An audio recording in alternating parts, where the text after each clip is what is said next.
Bien, buenos días, estimados alumnos. Siendo ya la hora, vamos a iniciar esta lección 5 del curso de Verdad y Certeza, FIL 217C. ¿Okay? Les envié un mensaje hace unos días atrás acerca del problema del tope de la primera prueba y la segunda, además, con evaluaciones de álgebra lineal, si me habían dicho bien. Entonces, lo que hice fue mover esas pruebas una semana, lo cual no genera una complicación excesiva. No he recibido ningún mensaje de vuelta, así que me imagino que hasta el momento estamos bien así, ¿ok? Puede, en fin, estas fechas naturalmente son fechas que se pueden modificar dentro de ciertos márgenes. Naturalmente no puede moverse un mes, digamos, porque entonces la programación del semestre se cambiaría completamente. Vamos a continuar viendo los temas que estábamos tratando la última lección y para eso voy a compartirles pantalla y si ustedes recuerdan, lo último que estábamos considerando, junto con estar explicando estos principios mínimos que tiene que satisfacer el concepto de verdad, esto es el principio de equivalencia, esto es que P es verdadero si solo si P, para cualquier proposición P que estemos considerando, tiene que ver con principios de conmutación, con operadores lógicos, por ejemplo, la conmutación con la negación, esto es que no P es verdadero si solo si, no es el caso que P es verdadero, y con los restantes operadores lógicos, también vale lo mismo con la conjunción, con la disyunción, con la implicación, etc. ¿Sí? Ustedes saben que en lógica de proposiciones, en base a una base que es bastante chiquitita, bastante mínima, ustedes pueden definir eventualmente infinitos operadores veritativos funcionales para n proposiciones que están siendo conectadas. Es cosa de usar el ingenio, digamos, inventar conectivos. Pero estos son como la base, ¿de acuerdo? Entonces, la verdad se conmuta con estos operadores lógicos. Y el otro punto que estaba yo dedicándole algún tiempo era que aquello de lo cual se atribuye la verdad son proposiciones. Y quería yo explicarles con cierto detenimiento en qué consisten las proposiciones. Así que vamos a retomar en ese punto y ahí continuaremos con los restantes temas que tenemos que ver en esta unidad. La idea es la siguiente. Una proposición, o lo que se ha llegado a denominar una proposición, en particular en la filosofía del siglo XX, ¿de acuerdo? Con el inglés preposition. En alemán también distintos pensadores han llegado a cosas más o menos parecidas. Entonces, qué sé yo, se ha utilizado el término en algunos casos Sätze. En otros casos se ha utilizado otras expresiones como Tatsache o Sachverhalt o qué sé yo. Esto pasa en Wittgenstein, en Frege y en otros, en Husserl también. Pero la idea es la siguiente, ¿no? Hay aquí una variación terminológica, pero se ha llegado a establecer, por una cuestión convencional, el término proposición, en inglés preposition, para designar esto que estamos nosotros indicando que es el portador del valor de verdad, aquello a lo cual directamente se atribuye la verdad o la falsedad. ¿Y qué es lo que es eso? Es el contenido de lo que alguien está afirmando cuando alguien afirma alguna cosa, o es el contenido de lo que alguien cree cuando alguien cree algo, o es el contenido de lo que alguien juzga cuando juzga algo. Si yo digo que P, bueno, hay algo que estoy yo diciendo. Ese algo que estoy yo diciendo es lo que denominamos una proposición. ¿Okay? Y esto es aquello a lo cual se le atribuye directamente el valor de verdad. Hay otras cosas a las cuales también nosotros atribuimos valor de verdad. Nosotros atribuimos valor de verdad o decimos que son verdaderos o falsos de las creencias, de los juicios, de las afirmaciones, pero atribuimos verdad o falsedad de todas estas cosas derivativamente por relación a la verdad que se atribuye a una proposición. Digo, las proposiciones son aquello que primeramente es lo que resulta verdadero o falso. Y quería yo explicarle entonces por qué razón tenemos que diferenciar la verdad que se atribuye de proposiciones y que los restantes casos derivativos. La idea es que los restantes casos en los cuales se atribuye verdad derivativamente son entidades que tienen una naturaleza distinta. Entonces, por decirlo así, nos metemos en problemas gratis si es que uno, en vez de considerar las proposiciones, considera estas otras cosas. Primero que nada, fijémonos en oraciones de un lenguaje. Yo diría que si ustedes atienden a discusiones en el siglo pasado, muchos filósofos estuvieron inclinados en atribuir verdad de oraciones y no de proposiciones, ¿no? Por distintos motivos. Las proposiciones son entidades abstractas, ya había una tradición de filósofos que ha preferido no aceptar entidades abstractas dentro de lo posible. O sea, a la medida que podamos tener los mismos rendimientos explicativos sin tener que admitir nada más que objetos individuales concretos, deberíamos tratar de hacerlo. Entonces, una manera de evitar la introducción de proposiciones, en este sentido que lo estoy diciendo, como aquello que está siendo afirmado cuando se afirma algo, aquello que se cree cuando se cree algo, o que se juzga cuando alguien juzga que tal cosa es el caso, ha sido sostener que son las oraciones las que tienen valor de verdad, las que son directamente verdaderos o falsos. Ahora, esto tiene el siguiente problema, ¿no? Y la semana pasada yo les dejé esto introducido.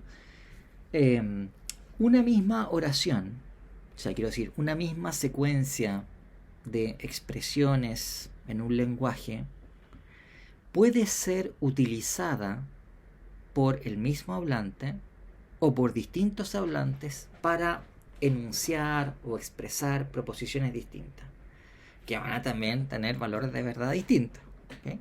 Entonces, las oraciones de un lenguaje deben ser vistas más bien como herramientas de las cuales nos valemos, que utilizamos nosotros para expresar proposiciones. Ahora, como digo, la misma oración puede ser utilizada para enunciar distintas proposiciones. Y por otra parte, también sucede que distintas oraciones pueden ser utilizadas para enunciar la misma proposición. Entonces, bueno, voy a repetir un ejemplo, pero le daré otro para que vean el punto. ¿Sí? Si yo profiero la oración en español, yo tengo frío, que no tengo frío todo esto, pero si yo digo yo tengo frío, y alguno de ustedes profiere la misma oración en español, o sea, dice las mismas palabras, yo tengo frío, lo que estamos enunciando, o sea, el contenido de lo que uno está aseverando cuando profiere, es decir, cuando uno habla, bla, bla, bla, esas oraciones, esa oración del idioma español, va a ser distinto en mi boca que en la boca de alguno de ustedes. Mi boca significa que la preposición que yo estoy indicando es que José Tomás Alvarado tiene frío, ¿verdad? Y lo digo en tiempo presente, más o menos, que es el tiempo que estoy prefiriendo. Si alguno de ustedes lo dice, no sé, hoy día a las 8 de la noche, está usando exactamente la misma oración en español, pero está diciendo algo distinto, ¿de acuerdo? El contenido de lo que está aseverando es diferente. Esto es la proposición que está expresando es diferente. Y por eso perfectamente cuando yo lo prefiero en la mañana puede ser verdadero y cuando ustedes lo prefieren en la tarde puede ser falso. O al revés, porque no es la misma proposición, ¿de acuerdo? Ahora, vean ustedes que la oración que estamos utilizando, o sea, la secuencia de expresiones del idioma español es la misma.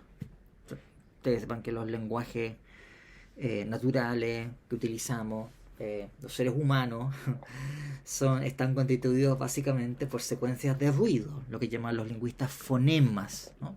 Después, claro, con el paso del tiempo se han desarrollado sistemas en los que nosotros podemos representar esas fonemas mediante signos gráficos, que se llaman grafemas, ¿verdad? Pero la unidad básica del lenguaje para los seres humanos son los fonemas. Ahora, no es que tenga que ser así, podría haber lenguajes de alienígenas en que fuesen, no sé, digamos, la unidad básica no fuesen tipos de ruido que uno emite, sino que fuesen, qué sé yo, ¿no? Ondas electromagnéticas o qué sé yo, perturbaciones en el campo electromagnético, así como... Y están conversando entre ellos los alienígenas. Perfectamente podría pasar una cosa así. Eh, bueno, entonces, el punto que le estaba indicando es que la misma oración entonces puede ser usada para decir distintas cosas. Piensen ustedes también en otra oración, como aquí está lloviendo. ¿Bien? Cuando yo prefiero la oración aquí está lloviendo, estoy suponiendo que el lugar donde se encuentra el hablante es un lugar donde, ya más en el tiempo en que lo ocupa el hablante, está lloviendo. Si yo prefiero esa oración en China, o que sea en Pekín, Beijing, perdón, lo que estoy diciendo es que en Beijing está lloviendo. Si lo digo en Santiago de Chile, es que en Santiago de Chile está lloviendo.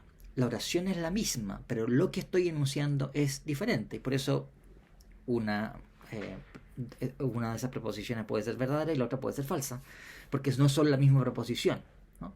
Lo mismo sucede si digo ayer fue lunes. ¿Okay? Bueno, digo ayer, estoy haciendo una remisión temporal al día anterior al día en que el hablante está usando esta oración.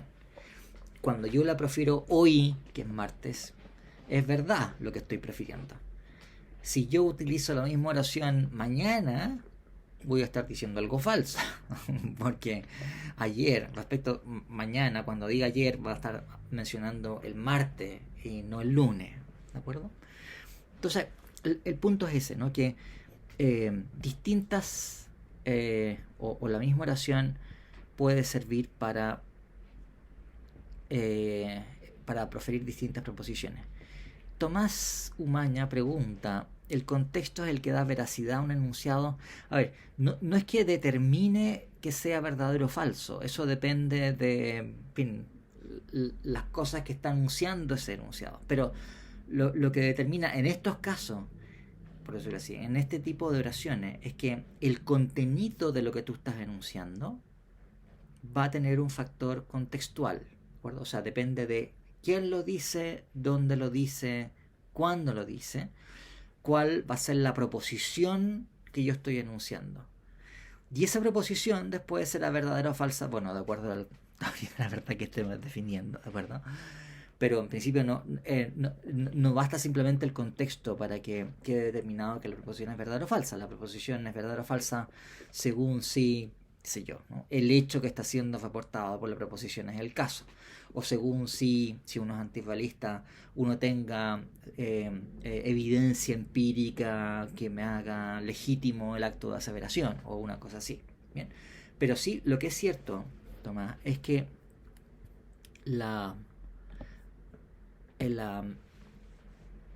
el contenido, o sea, cuál sea la preposición que esté siendo anunciada en estos casos va a depender de, como digo, quién lo dice, cuándo lo dice, dónde lo dice. Y las oraciones entonces del lenguaje, como tienen estas herramientas que hacen esta remisión a lugar, por ejemplo, donde se está anunciando. Cuando digo aquí o allá, son remisiones al lugar en donde se encuentra el hablante o que se encuentra a cierta distancia del hablante o algo por el estilo.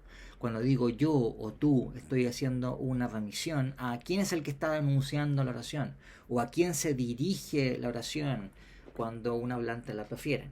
O cuando uno dice, qué sé yo, ayer, anteayer, mañana, en un año más.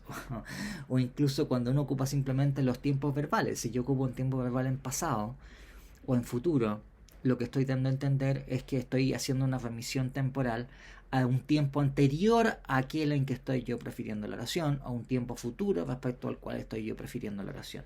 ¿Bien? Ahora, noten ustedes que así como la misma oración puede ser utilizada para expresar distintas proposiciones, también puede pasar que distintas oraciones sean usadas para expresar la misma proposición. Entonces, yo puedo expresar la misma preposición diciendo José Tomás Alvarado tiene frío, o diciendo yo tengo frío. No es la misma oración, pero el contenido que estoy prefiriendo es el mismo.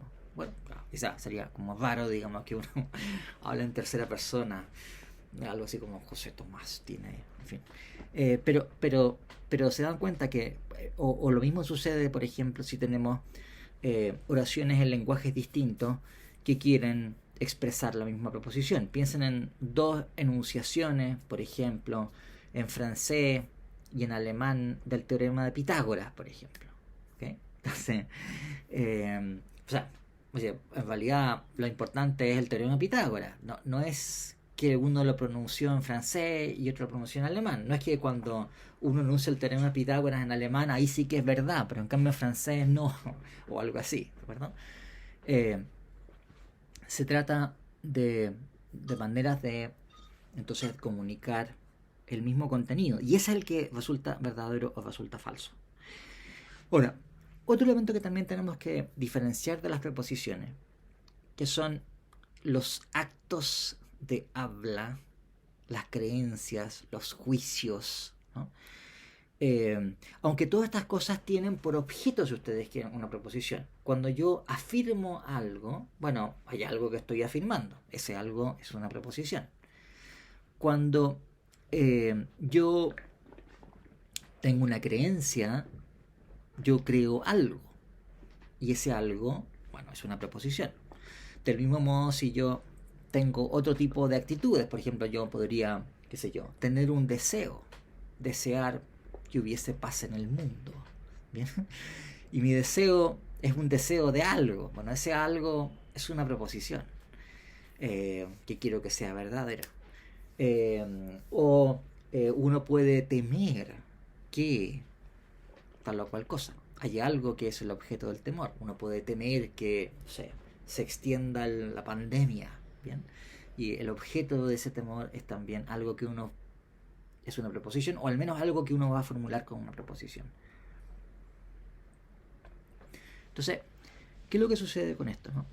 Que todas estas cosas que les estoy indicando son actos, actividades que realiza un sujeto en un tiempo y cuya identidad viene dada por quién es el sujeto que lo realiza y cuál es el tiempo en que lo realiza. Entonces, por ejemplo, yo puedo tener puedo yo enunciarle ahora el teorema de Pitágoras, decirle, estimados alumnos, el cuadrado construido sobre la hipotenusa de un triángulo rectángulo es igual a la suma de los cuadrados construidos sobre sus catetos. ¿Okay? Dejo pasar un tiempo, 5 minutos, y después vuelvo a reiterarles, estimados alumnos, no se vayan a olvidar ustedes que bla bla bla, y digo exactamente lo mismo. Ahora, claro, puede ser que yo haya enunciado las mismas palabras de español. Lo que estoy enunciando es el teorema de Pitágoras, ¿no? O sea que enuncié también la misma preposición, pero el acto de proferir esas palabras no fue el mismo cuando lo hice hace 5 minutos atrás que cuando lo hice ahora. ¿Por qué? Bueno, porque son tiempos distintos, ¿de acuerdo? O sea, además fueron eventos físicos distintos. Yo, por decirlo así, si uno considera el evento físico de que se produjo por mis cuerdas vocales una perturbación de la atmósfera, digamos, ¿no? Que generó ondas sonoras que, en fin, que después se difunden a través del aire. Ese evento, esas ondas difundidas en un tiempo, naturalmente que no son las mismas en otro tiempo, son eventos físicos distintos, naturalmente, ¿no? Y no vamos a identificar la proposición con ese acto de emitir ruido, digamos, que se dio en un caso y en otro. Claro, esos actos de emitir ruido son actos que tienen algo en común, estaban expresando lo mismo. Bueno, lo mismo es la misma proposición. Yo les comenté hace un rato atrás que había filósofos en el siglo XX, o sea, bastantes en realidad, que estaban inclinados en atribuir verdad más bien a oraciones y no a proposiciones. Por ejemplo, un tema que nosotros no le vamos a dedicar mucho tiempo, o sea, voy a explicarles un poco, pero que ustedes van a ver tratado con bastante detalle en el capítulo 7 de este libro de Susan Haack, Filosofía de la Lógica. Es la llamada teoría semántica de Tarski, que fue bastante influyente en el siglo pasado en lógica y matemática y también en filosofía. Bueno, y ahí Tarski explícitamente define verdad para las oraciones de un lenguaje, ¿no? Ahora, son lenguajes, por decirlo así, de miniatura, porque no tienen elementos, por decirlo así, que permiten a factores contextuales para evitarse todos estos problemas. En fin, con una serie de peculiaridades. Ahora, ¿por qué hace eso Tarski? ¿Por qué no se queda con las proposiciones, que parece mucho más sencillo? Bueno, porque las proposiciones son entidades abstractas, no son entidades concretas. Entonces, nuevamente, si un filósofo tiene la inclinación de decir, mira, en fin, yo en principio admito que existen cosas físicas, qué sé yo, mesas, galaxias, bacterias, etcétera, etcétera. Pero si se trata de proposiciones, ahí ya no sé lo que estoy hablando bien. No quiero meterme yo en lío de tratar de explicar qué es lo que es una proposición, ¿no? Porque es un problema filosófico mayor. Entonces, muchos filósofos, para evadir ese problema filosófico mayor de tener que explicar qué es lo que es una proposición, cosa que no vamos a considerar aquí tampoco, ¿de acuerdo? Pero es una discusión que corresponde a un campo diferente que se llama la metafísica, ¿no? O la ontología, es el estudio de todo lo que hay y de las categorías fundamentales de cosas que existen, ¿no? Entonces es un problema metafísico el problema de decir qué es lo que es una proposición, y hay alternativas para entenderlas que son muy diferentes entre sí. Bueno, entonces muchos filósofos, por decirlo de alguna manera, para evadir el problema no porque tengan motivos positivos para decir no puede haber ninguna proposición, sino que, como digo, por una exigencia de, ¿cómo llamarlo?, economía del pensamiento, diciendo, mira, en realidad yo no quiero tener que tomar una posición en este debate porque es muy complicado. Entonces, la manera en que, por decirlo de alguna manera, me lavo las manos, digamos, digo, por favor, no me hagan preguntas sobre esto, no me molesten sobre esto, hagan como que este problema no existe, digo, oraciones, ya, ok. Bien. Pero tiene estas dificultades que le estaba indicando. Bueno, bien, entonces voy a dejar aquí este tema, aunque de hecho estoy ahora comenzando un proyecto Fondesit sobre ontología de las proposiciones, ustedes se imaginarán, así que podríamos seguir muchísimo de esto, pero vamos a dejar esto aquí. Me interesaba, antes de entrar directamente en la distinción entre teorías realistas y antirrealistas de la verdad, que es un tema súper grueso y en donde vamos a concentrar el grueso de nuestra atención, comentarles, pero simplemente comentarles para que ustedes sepan de esto, que ha habido una serie de posiciones también siglo pasado, en fin, y ahora todavía hay un número importante de filósofos que defienden lo que ellos llaman concepciones minimalistas de la verdad, o a veces también se las llaman concepciones deflacionarias de la verdad.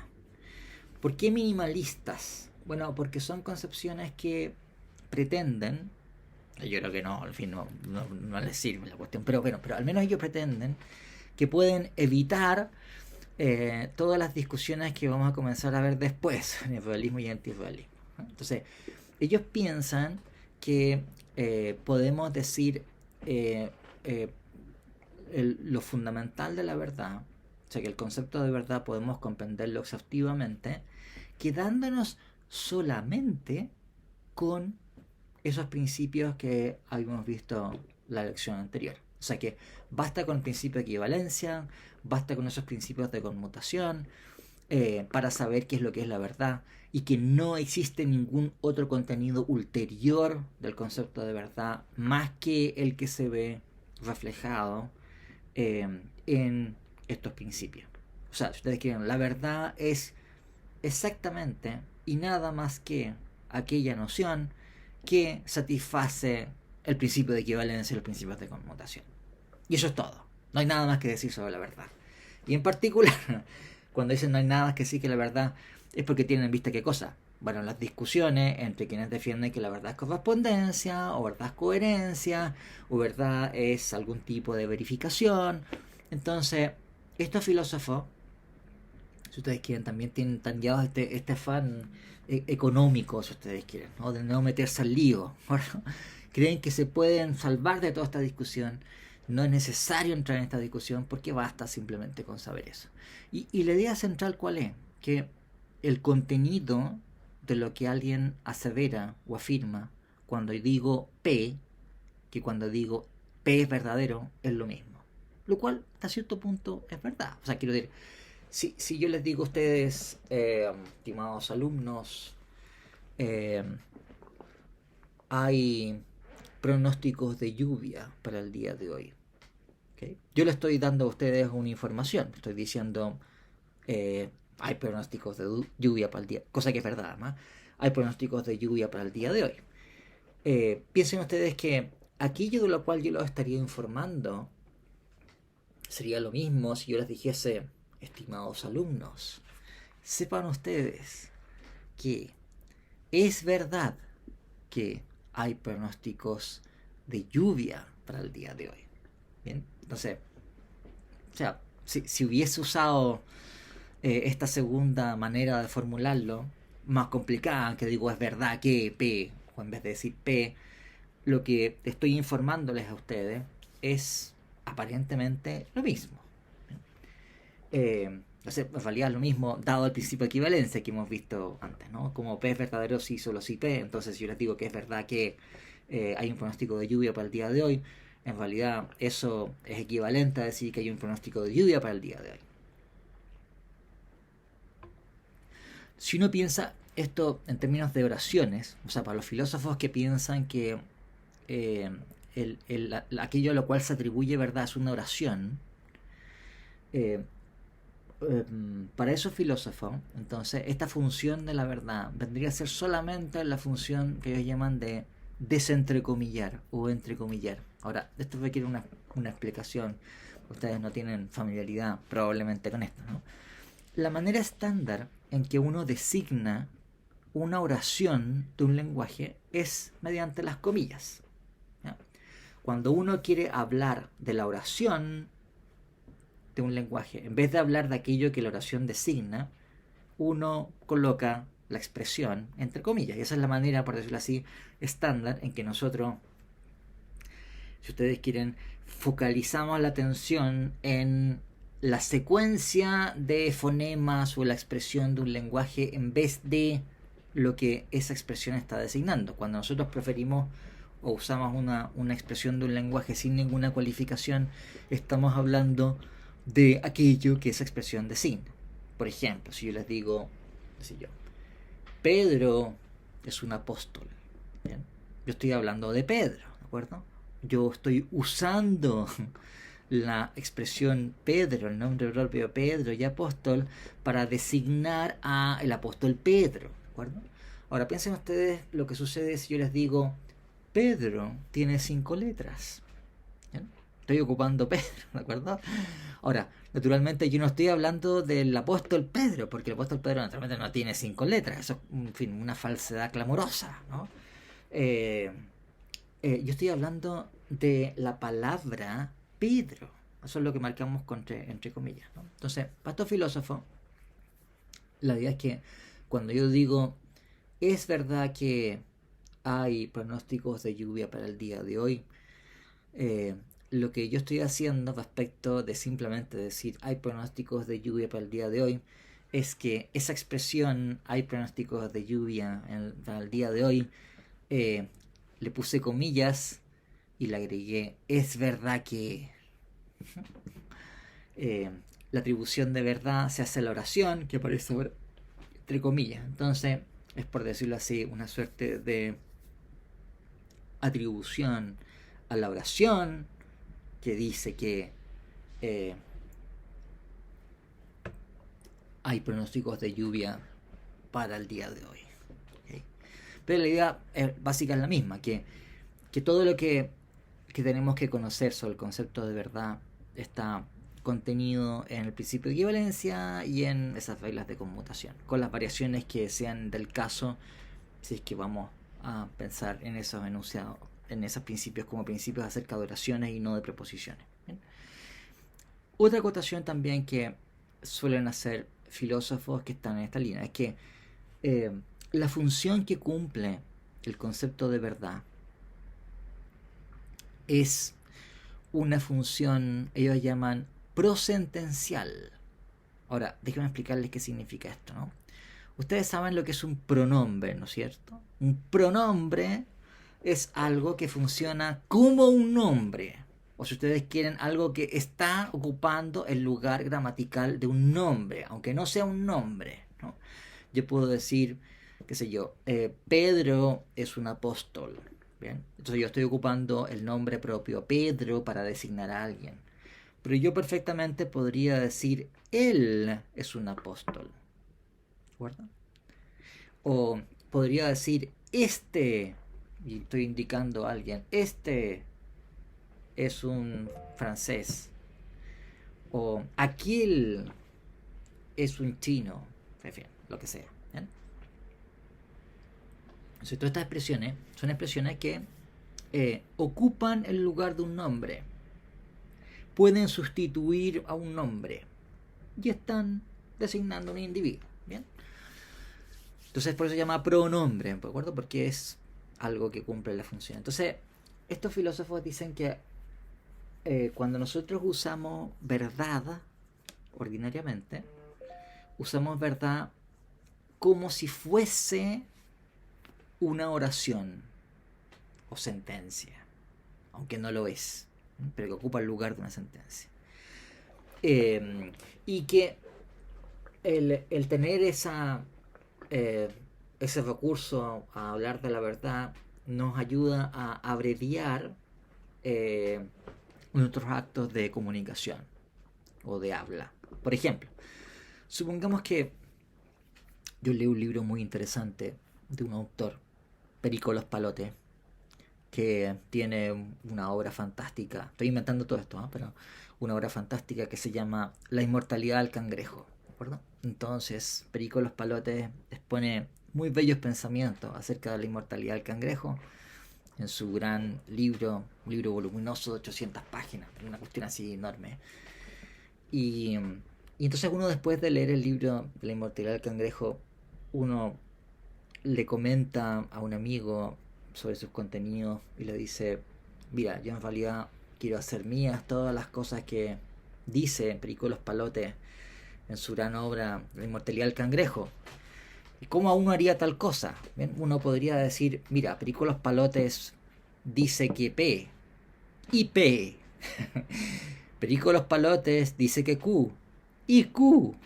Perico Los Palotes dice que... En fin, y eso por cada cosa que Perico Los Palotes dice en su libro La inmortalidad del cangrejo. Ahora ustedes se pueden dar cuenta que hacer una cosa así sería una locura, digamos. O sea, uno tendría, por decirlo así, que si uno quiere reafirmar lo que enuncia Perico Los Palotes en el libro La inmortalidad del cangrejo, uno tendría que repetir todas y cada una de las cosas que ha dicho Perico Los Palotes en su libro, lo cual es muy poco económico, ¿no es cierto?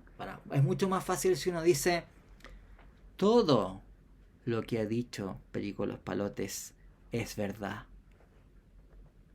¿Ok? Fíjense ustedes, en ese caso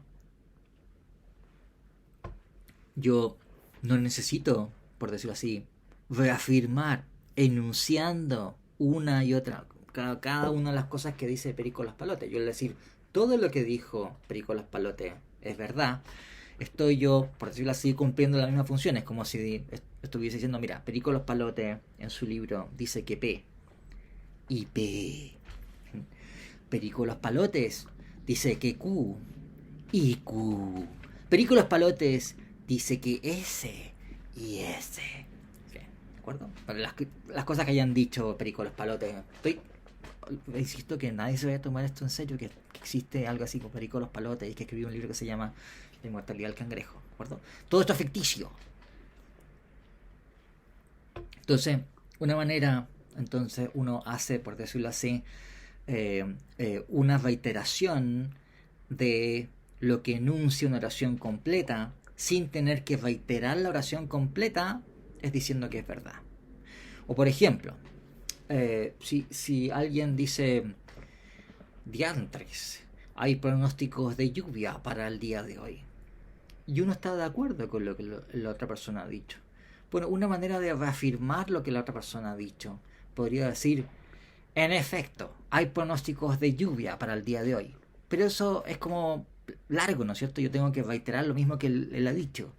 Él dijo que hay pronósticos de lluvia para el día de hoy, y si yo quiero reafirmarlo, diciendo que estoy de acuerdo con lo que él ha dicho, tendría que yo también denunciar que hay pronósticos de lluvia para el día de hoy. Es mucho más sencillo si yo digo, eso es verdad. ¿De acuerdo? Ya. Entonces, cuando digo eso es verdad, el decir eso es verdad es una manera de reiterar lo que él ha enunciado, que ha dicho que hay pronósticos de lluvia para el día de hoy.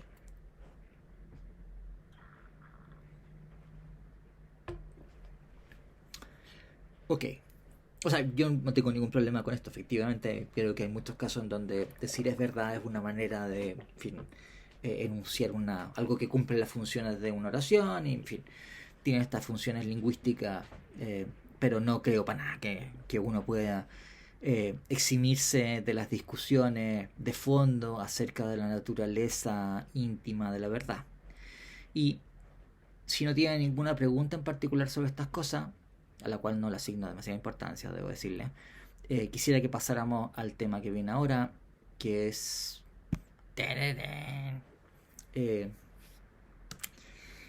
realismo y antirrealismo. Este sí que es un tema muy grueso, importante, que nos va a llevar buena parte de, no sé, por lo menos un mes más o menos. Vamos a estar trabajando y discutiendo sobre esta cuestión. ¿Por qué? Porque si hay una distinción gruesa, muy fundamental, entre las teorías de la verdad, es la distinción entre teorías que podemos calificar como realistas y teorías que no lo son. Voy a utilizar el término antirrealismo para designar a las teorías que no son realistas, o sea, que son sus contradictorias, ¿de acuerdo? Esa terminología es una terminología que se impuso por un filósofo inglés que se llama Michael Dummett en escritos que comienzan en los años 60 y que se hicieron más conocidos y dominantes en los años 70 del siglo pasado. Buena parte de las conexiones sistemáticas que les voy a estar explicando son conexiones que fueron descritas, al menos inicialmente, por Michael Dummett. Por eso ustedes se pueden encontrar con autores que no siguen esta misma distinción como la estoy yo presentando aquí. Por ejemplo, la misma Susan Haack sigue más bien una distinción más tradicional. Entonces, explicaciones más tradicionales sobre teorías de la verdad, lo que van a hacer es que les van a contar que hay, qué sé yo, teorías de la verdad como correspondencia, teorías de la verdad como coherencia, teorías pragmatistas de la verdad. La forma que yo estoy presentándoles aquí esa distinción, creo yo, es más básica y ayuda a entender mejor qué es lo que está en juego en esas otras alternativas. Entonces, bueno, la teoría de la correspondencia es un ejemplo muy característico de una teoría realista de la verdad. Pero hay teorías realistas de la verdad que no son de correspondencia, como vamos a ver. La teoría de la verdad como coherencia es un tipo de concepción de la verdad antirrealista muy característica, pero no es la única. Hay otras formas de teoría antirrealista de la verdad, como vamos a ver también en su momento.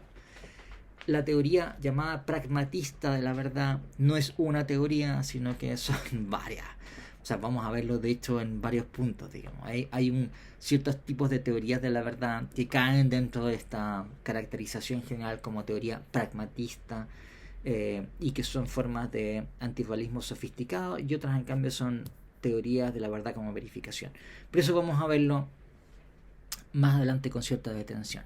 Lo que quiero decirles es que la manera en que yo estoy clasificando y presentando estas teorías de la verdad no coincide exactamente con lo que ustedes van a ver en el libro de Hack, o no coincide con lo que pueden encontrar ustedes también en otras presentaciones. ¿De acuerdo? Insisto en ese hecho.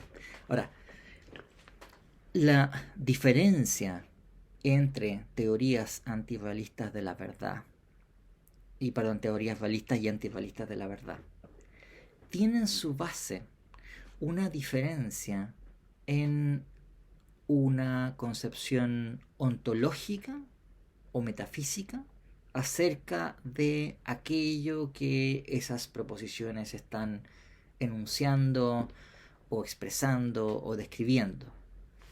O sea, la cuestión es, hay primero que nada una distinción ontológica. Creo que hay dos maneras en que se puede concebir ontológicamente cierto tipo de hechos. Y esa manera de concebir ontológicamente cierto tipo de hechos se ve reflejada luego en una concepción de la verdad para las proposiciones que enuncian ese tipo de hechos.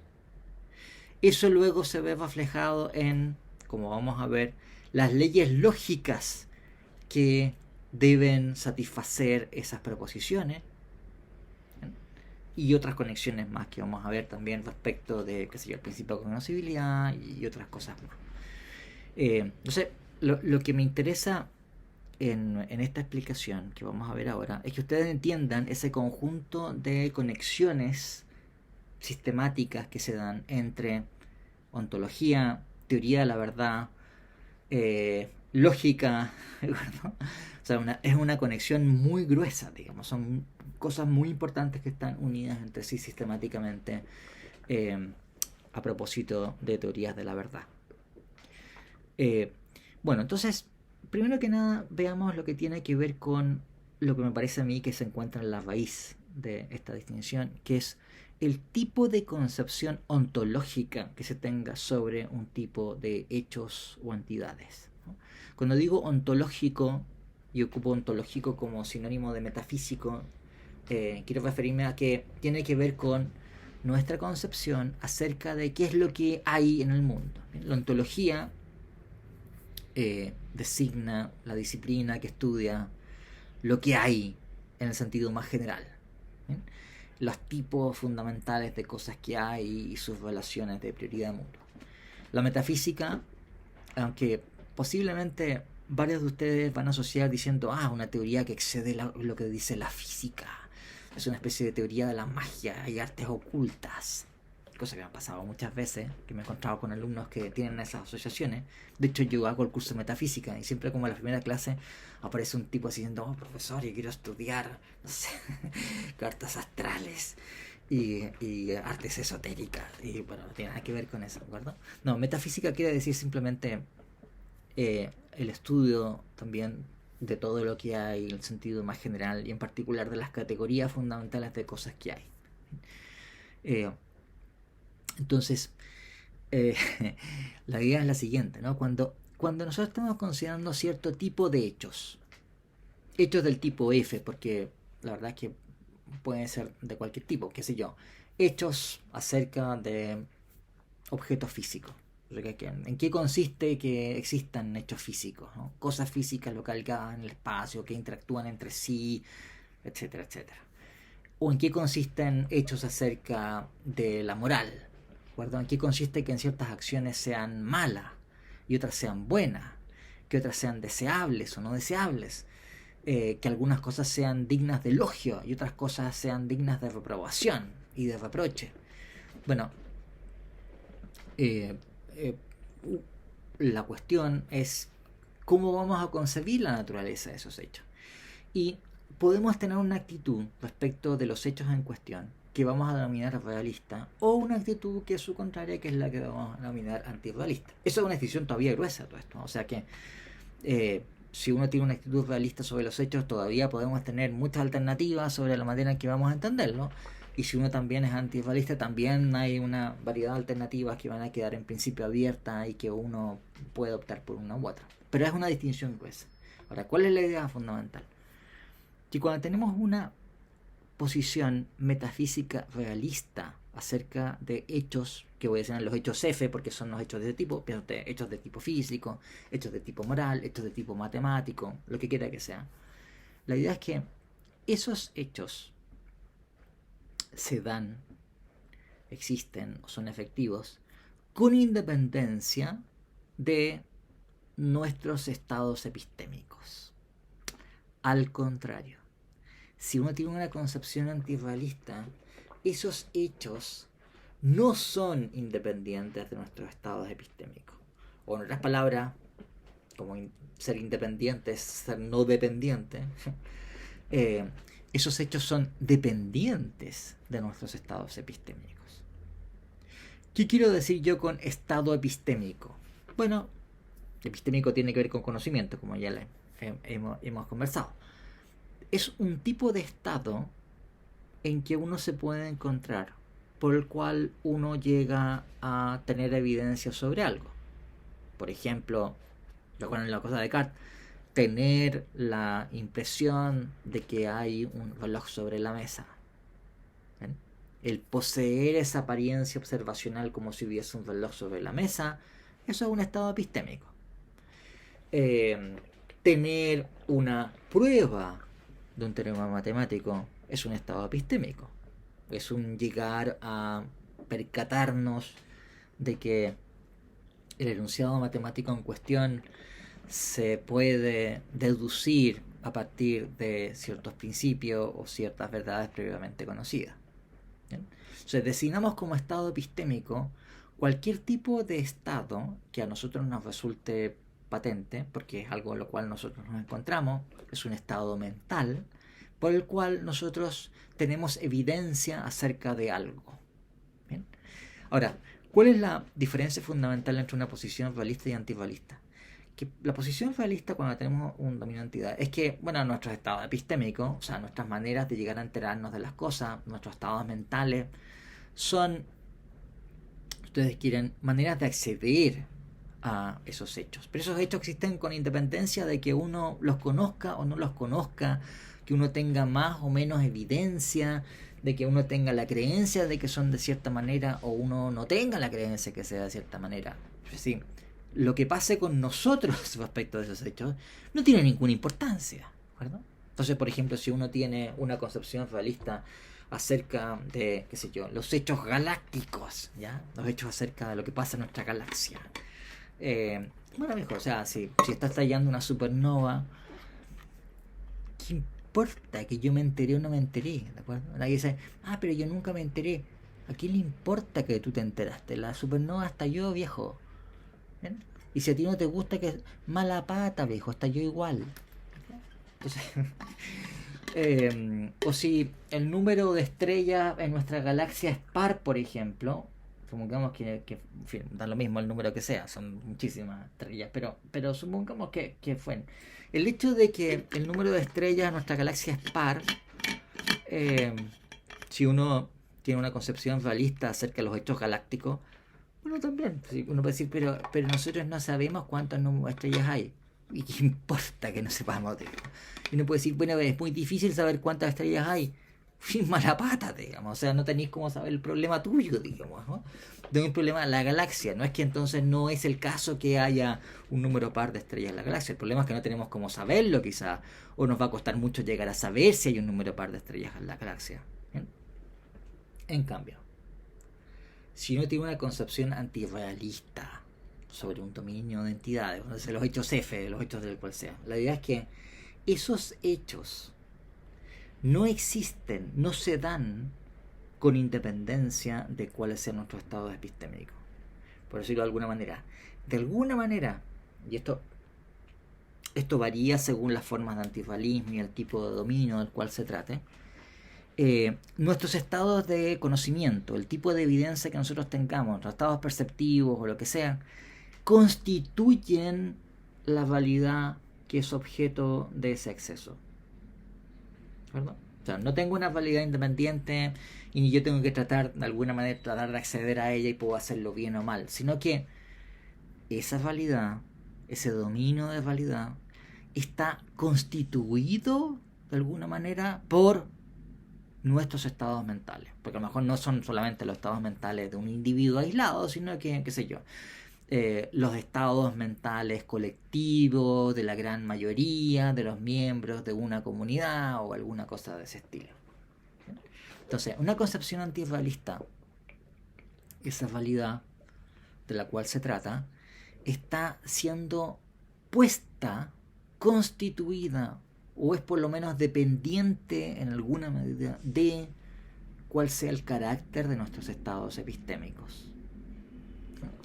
Si cuando se trata de una teoría realista, la idea entonces es que nuestras capacidades para llegar a enterarnos de ciertas cosas, para recabar información, es algo que tiene que, por decirlo también de una manera más o menos perspicua, de acceder a aquello, y podríamos fracasar en ese intento. Podrían nuestros intentos por acceder a esa realidad ser fallidos y realmente no ser suficientes para alcanzarlo, etc.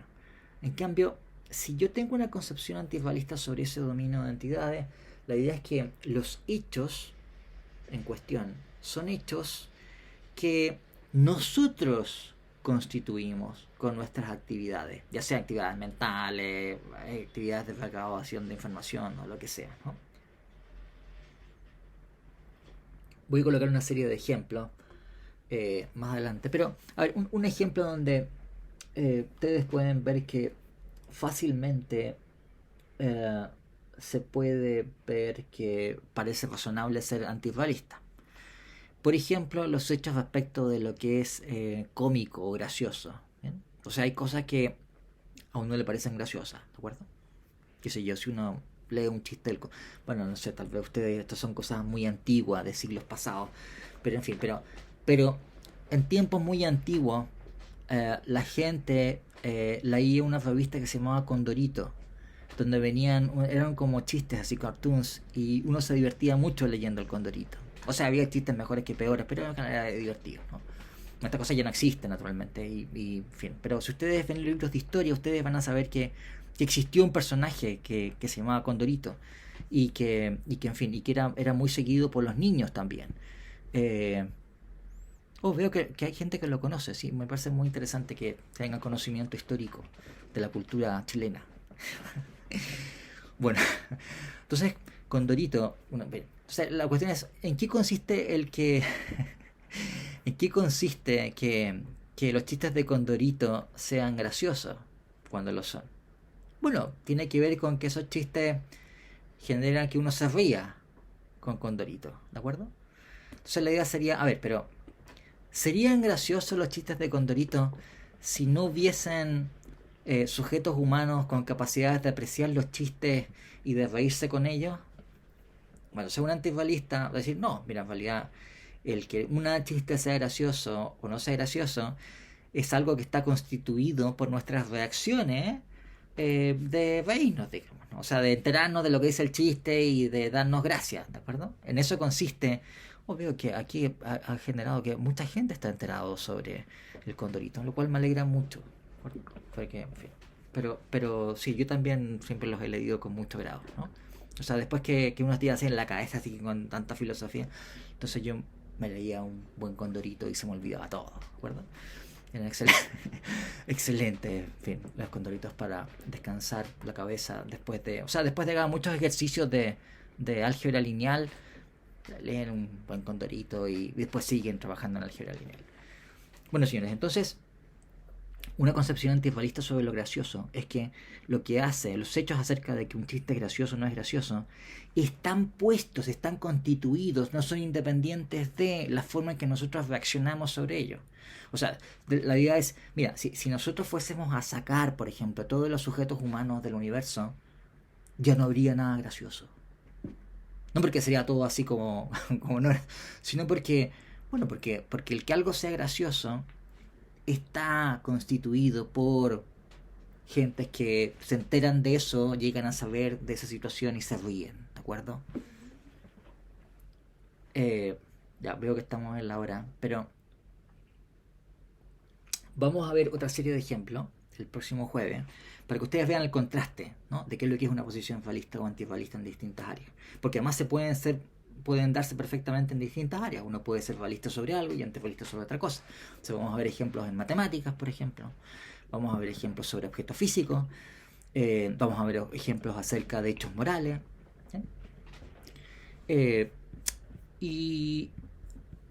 Y vamos a quedar aquí entonces.